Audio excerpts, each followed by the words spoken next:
Hello. Today we're going to talk about the word ballad. Now, when most of us think of the word ballad, we think of something that might be sad or sentimental, a love song, a slow song, tugging at the heartstrings kind of song. Songs like, I can't live if living is without you. I can't live, I can't live anymore.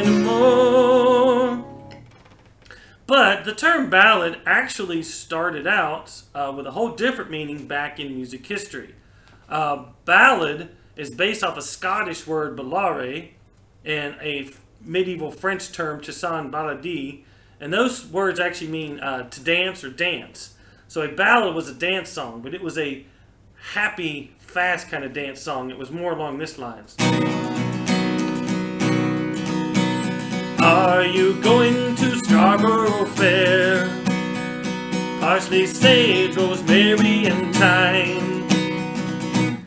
Now, in the 1960s, Simon and Garfunkel did Scarborough Fair, but they went with the more modern way we think of ballads, so it was more like, are you going to Scarborough Fair? Parsley, sage, rosemary, and thyme. Notice it has kind of a sadder sound to it. That's because of what we're using on the instrument as far as chords go. But the early one, that was... Okay, it was a lot more upbeat and fast.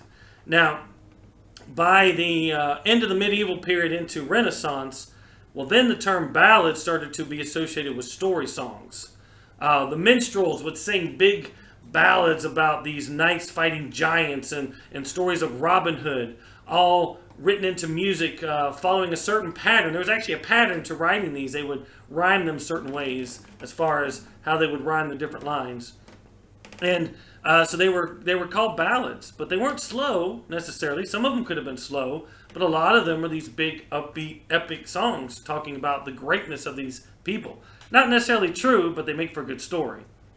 There are even book versions of poetry that follows the same kind of format of the ballads. Like Rhyme of the Ancient Mariner was considered a ballad because it followed the format that ballad players would write their music in. But because of the big poetic devices used, Rhyme of the Ancient Mariner wasn't necessarily an easy type of singing to do. Iron Maiden kind of did their homage to the Rhyme of the Ancient Mariner in the 1980s with a song called Rhyme of the Ancient Mariner.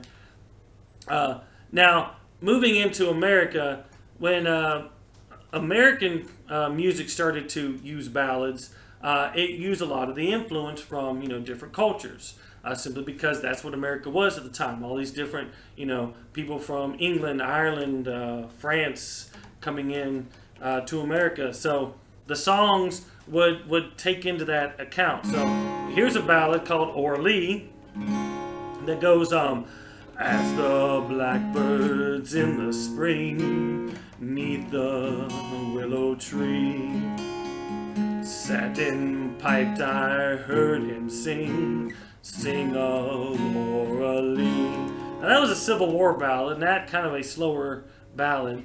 Of course, Elvis, his people took that and put some different words to go with one of his movies, which was love me tender, love me true, all my love fulfilled. But yes, Orly was a Civil War ballad that became very popular when Elvis actually performed it as Love Me Tender. The slow ballad really started to take off because of Tin Pan Alley in New York City. These were artists and musicians who were creating music and started to realize that they wrote slow songs. People would appreciate that because everybody's been heartbroken. Not everybody likes to get up and dance, but boy, you hear that song, it just gets you right there in the heart, because people have had heartbreak throughout their life, whether it's the loss of a boyfriend, girlfriend, or a family member or a pet. Everybody's been heartbroken, so they can relate to these songs. So jazz players started to write ballads, slow ballads, tearjerker ballads, blues players. Popular music was doing it, and of course rock and roll and soul, and all this music was starting to create ballads. But not to say that the ballads that we know as the story songs stopped existing. because sometimes you'll see the word ballad and we're talking about a story. Kind of like this person here. This guy has a ballad. So born on a mountaintop in Tennessee, the greenest state in the land of the free. Raised in the woods so he knew every tree. He killed him a bear when he was on the tree. Davy Crockett, king of the wild frontier. Alright, so good old Davy Crockett. The Ballad of Davy Crockett, of course, falls into that.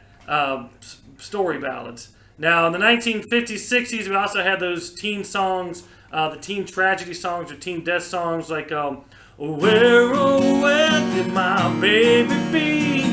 The Lord took her away from me. She's gone to heaven, so I got to be good, so I can see my baby when I leave this world. Right. Pearl Jam made that popular again. Earth angel,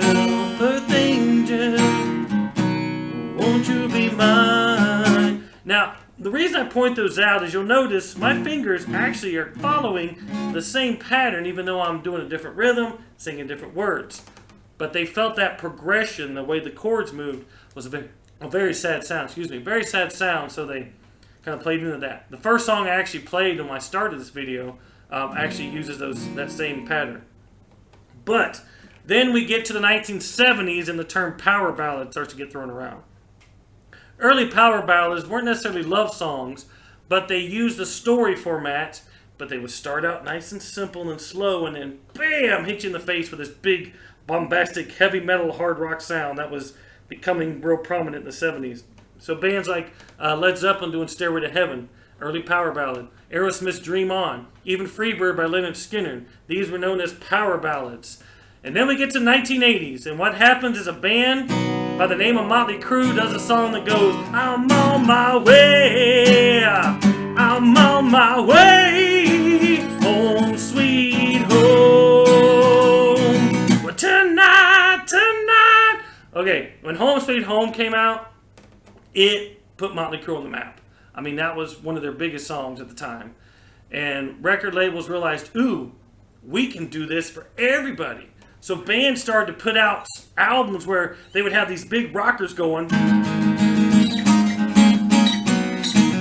And then all of a sudden they would have the second song that gets released was always the slow song. The I'm the one who wants to be with you. So every band was doing that in the 80s. They would release, every rock band anyway, they would release the big hitter, and then they would release the ballady, power ballad that would, start nice and simple, punch in the face.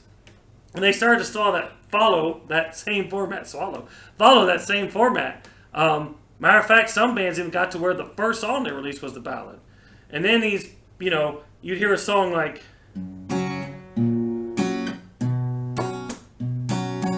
and, ooh, I want to buy that because that's such a great song. I really love More Than Words. And then they get the Extreme album and they realize that no other song sounds like More Than Words on that album. It's all this big, heavy metal, hard rock, funky kind of sound going on. So, that was good and that was bad for a lot of these bands because of how they kind of pigeonholed their sound. So to kind of finish up, I'm going to play a bunch of these power ballads together to kind of show you how they kind of all sound the same. They kind of follow that same pattern, but this pattern kind of plays across the strings like this, as you'll see. I'm a singer first, guitarist second, so these songs become real comfortable, and I think that's how a lot of these songs are written, because certain bands had their singers would play. They wouldn't play on every song, but they might come in and bring that acoustic out, and make that sensitive singer. So, without further ado, I'm going to sing a bunch of these ballads and kind of stick them together, and you'll see how, even though they're different, they're really kind of the same. Heaven isn't too far away, closer to it every day, well, no matter what your friends might say.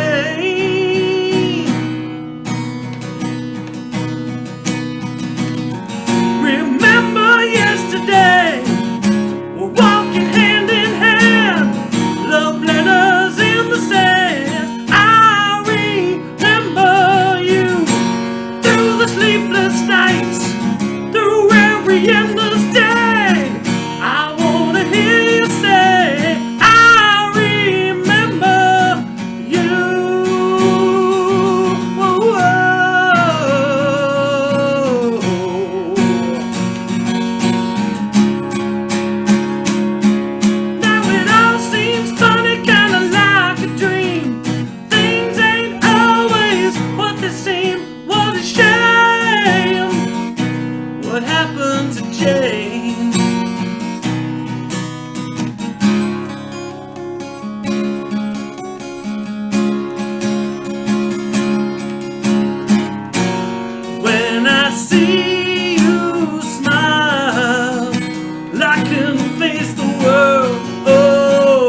When I see you smile, I see a ray of light.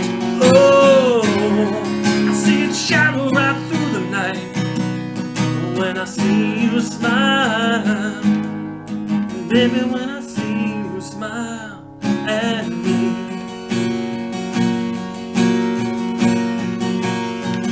Here we go now. Every rose has its thorn, just like every night had its dawn, just like every cowboy sings a sad, sad song. Every rose has its thorn.